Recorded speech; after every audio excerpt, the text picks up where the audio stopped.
Hey, welcome. It's Yvonne Wakefield's YouTube channel. We have a special program today. We are at the Columbia Gorge Discovery Center in the Dalles, Oregon, a fantastic place to see.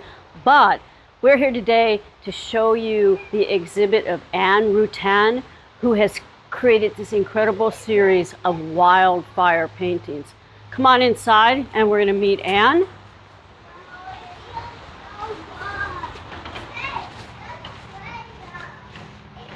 Hi, Ann. Hi, Yvonne. How are you? I'm good. Oh, let's Good have to a see hug. you. That's a private joke. A hug. So I wanted to introduce you to Ann because I came to her exhibit a few weeks ago, and there was a big reception in here, and I walked away from the reception and I went right into this exhibit, and I walked around and I got choked up. I got choked up for two reasons. The paintings are very emotive. But it also triggered back into me my experiences during wildfire up at the cabin that I write about in book 3. But I wanted Ann to talk about her experience. She was driving to Santiam Pass. Santiam Canyon and Santiam Pass. Which is how far out of Portland, Oregon? About 60 miles, and then you turn and go east. So she was driving, and then all of a sudden, all these cars were coming the other way, and she's continuing to go the other way. And right. Take it from there. Well, the wind was big, and I had been keeping my eyes on the Opal Creek fire and the Beachy Creek fire that had just been kind of burning along. But this particular day, on Labor Day, the winds grew and grew, and when I thought, well, when I turn off, it'll get better. It didn't. It got worse and worse. And then I got up by Detroit Lake.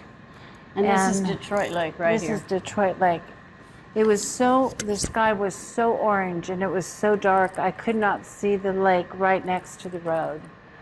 I didn't know you could have orange and dark, but you can. So, and eventually the road closed behind you. But about an hour after I went through, the road closed, and people were escaping and going the other way, going towards Salem on the road, and I was going towards Sisters. And I really didn't know what to do, and I didn't want to get in that long line, but I didn't know where. I knew there was a fire, but I didn't know where it had started. And so these are all your experiences of different perspectives, different places where you were the fire? Different places that I was. I was by Detroit Lake. This is my first painting of this series, and the road just disappeared into Detroit, but it didn't feel like that. It was so scary. These are Jawbone Flats and Opal Creek Wilderness, where I've been many, many times. And these are shots from after there. And then you paint from the technical point. You're on canvas, correct? Yes. And it's all oil on canvas? Yes. Mm-hmm. So, Artur, take a shot of this one here, because Ann was telling me this is the largest painting you've ever done. Yes. It's Eagle Creek fire, and then you can see on the video on my webpage that a friend of mine, who I became a friend because of a show we were doing together about fire, she lived there and had to evacuate from it, and it was a huge fire. And it was so powerful that on the Oregon side of the river, a log flew across the river and landed on the other side. Maybe on your golf course, I don't know quite where, but that's a big hunk of wood. So the Eagle Creek fire is different from the Santiam Pass fire. It was a different year. I think Eagle Creek was 2017, yes. And it was ignited by some kids playing with fireworks. Yes. And it took out this side, the Oregon side of the Columbia River's forest. And you can still see the remnants. Is this the Eagle Creek fire? No, that's near Idana. Okay. Idana was almost toward the end of the big fire in the Santiam Canyon, and then you start climbing up the hill, and I got out of the canyon, and the sky was blue, and it looked like, what happened? And then this one down here, you told me this story. It was a little research village. Well, Jawbone Flats was a mining town back in the early 1900s, and the buildings that were left were turned into a little research village and places kids could go and have outdoor school. It's a nonprofit. And it's all gone now? All gone. Totally destroyed. And Opal Creek was this absolutely beautiful place that tribal people used to gather to wash their clothes, and beautiful rocks. And you know how people ground grain and all that in those rocks, gone. Largest low elevation old growth, I guess I'll say in the state rather than the whole United States. So you can see why I got emotive, because I've actually seen this in real life during the Canyon Creek Complex fire in 2015, which nearly took out my cabin. As a painter, I've never tried to paint fire, but as an artist, not even as an artist, just somebody who's walked in, this impacted me. This is the one where I was telling you where I got a little bit choked up and teary. So nice. Because it brought back all of this. And Ann and I were having this interesting conversation about, you still experience trauma from this? When the forest behind my house starts to blow and I'm listening to it at night, I'm thinking, oh my God, I hope there's not a fire. And I know, because I've been educating myself since this experience, we are in peril. The forest is dry, the winds are bigger, climate change is real, it's not a hoax, it's here now. People need to get ready. That's our message. This is something that Ann's bigger message is to. She is very active in the Firewise community and educating people on what she calls hardening your houses against wildfire. But I wanted to interject something personally. When we were talking about the trauma response, and you asked me if I had any trauma, not so much about the fires, but I was coming back from the cabin yesterday, and there's a big fire in Spray, Oregon, and I had to wear an N95 mask in my truck. But when I pulled over, I saw the firefighters. They're in their, it was like 106 yesterday. They're in their yellow outfits. They're all sooty. They're very young men. They just look tired and wasted. And that's, to me, what got to me, because they're out there protecting us. And they don't have a lot of protection from them. And if I'm suffering in my truck with an N95 mask, can you imagine what they're out?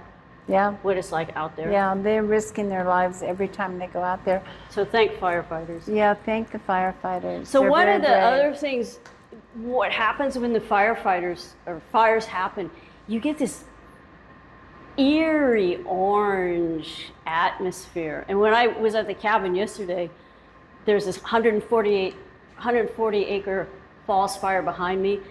The air, when I woke up, the atmosphere was like this, silhouetting the trees, and there was a very fine veil of smoke from that fire, far away. This one, Ann, is simple in its construct, but can you describe that? That's, to me, what the sun looks like when the air is full of smoke.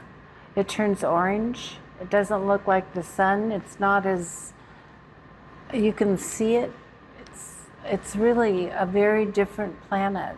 It is. It does. It feels like you're on a different planet. Yeah. Very dystopian, yeah. And then this one over here is, or these two are basically the aftermath of the fire. This is Opal Creek after the fire, yeah. Now, are you working from photographs of this? The fire people give me what they call fire porn. This is interesting. She talked to me. The firemen take pictures after or when they're in fires, I think, and they call it fire porn, and they've shared a lot of it with me. And these are pictures of Opal Creek and the surround that either came from the firemen, or they're pictures online of Opal Creek too. Well, one of the things that's interesting me as an artist is you have a very uniform canvas. You put a wax coating over this? You put any kind of coating over it? I gesso the canvas, the raw canvas, and then paint on top of it. And so you don't put a sealer over it or anything? I don't always. I don't like to, because it changes things. I think you probably, if you want to last forever, you probably should. But I'll be dead before these bother me. I mean, I'm not worried about that. So Ann is not selling these paintings. They're part of this ongoing exhibit to educate people on wildfire. Yes. She's working closely with the organization called Firewise. Firewise, the Oregon State Fire Marshal, Portland Fire, I've worked a lot with them. And most of the stuff I've learned about fire comes from the Oregon State Fire Marshal and the Portland Fire too. So where can we see this next? Can other people see this? Well, we're getting our schedules together. They're going to go to have a little rest. Grace and I are getting tired. Will you have a website where people can see this? Yes, pnw.wildfire.art.com. Or they could just do your name. Ann Ruttan, would it Ann come up? Ruttan, It would probably come up from there. yes. And if you want to join us in anything, like other people, we have hopes of putting together shows where other artists contribute, put their work up too. Because it's not a story about me, it's a story about us, it's a story about, it's time. Everybody needs to know about this. And as you know, speaking to art people, or speaking to art people through art is a good means of communication, right? It's reading the imagery as opposed to the words. Yes. I just like to end, let's end with the biggest shot here. So again, Ann Ruttan, wildfire painter extraordinaire. You can see her imagery on Ann Ruttan, which is probably easier to get to. It'll take you to the website, correct? Yeah, Okay. you'll get to the website through my name, I think. Yeah. All right, well, we appreciate that. And, you know, I want to end in front of this painting. I always end with, you know what? Hey, it's hot out there. Stay hydrated. Stay hydrated is right, yes.